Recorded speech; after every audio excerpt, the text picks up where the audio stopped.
সহজেই যেভাবে বেগুনের ভর্তা তৈরি করা যায় আমি আজকে আপনাদেরকে সেটাই দেখাবো। এখানে আমি একটা বেগুন ভালোভাবে আগুনে পুড়ে নিয়েছি, আর এখানে আমি কিছু মরিচ এখন ভেজে নেব তেলে।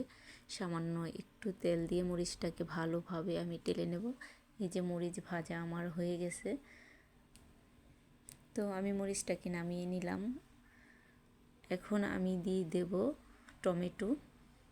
আর টমেটোগুলো আপনারা আস্তা দিলেও পারেন কিংবা কেটে দিলেও পারেন। আমি এখানে আস্তেই দিয়েছিলাম, তো টেলে দিলে একটু কেটে দিলে ভালো হয়। সবগুলো এখানে আমি নিয়ে নিছি, পেঁয়াজটাকেও ভেজে নিয়েছিলাম। তো আমি এখন বেগুনটাকে ছিলে নিচ্ছি। বেগুনটা ঠান্ডা হলে তারপরে ছিললে কিন্তু অনেক ভালোভাবে ছিলা যায়।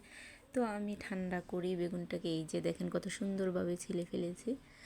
এই যে দেখেন শিলাগুলো কিন্তু খুব সহজে উঠানো গেছে। তো এখানে সবগুলো আমি এখানে যে টমেটোটাকে আমি ভালোভাবে একটু ছিলে নিচ্ছি, যেহেতু টমেটোটা আমি পুড়ে নিয়েছিলাম। তো শিলাগুলো দেখেন কত সুন্দরভাবে উঠে যাচ্ছে। তো এখন আমি এগুলাকে একটু ভালোভাবে কষলিয়ে নেব। টমেটোটার সাথে দেব বেগুনের ভর্তাটার সাথে কিন্তু অনেক খেতে টেস্ট, একটু টকটক ভাব চলে আসে। তো আমি সেজন্যেই বেগুনগুলা আর টমেটোগুলো একসাথে করে নিলাম। আর এখানে পেঁয়াজ, মরিচ আর ধনিয়া পাতা কেটে আমি একসাথে করে ভালোভাবে একটু কষলিয়ে নিচ্ছি।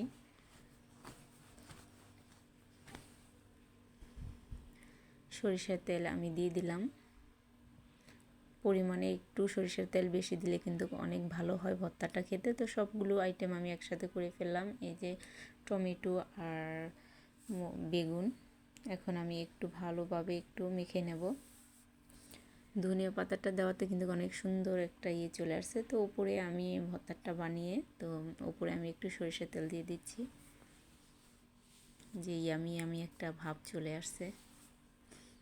এই যে দেখেন তৈরি হয়ে গেল আমার মজাদার বেগুন ভর্তা।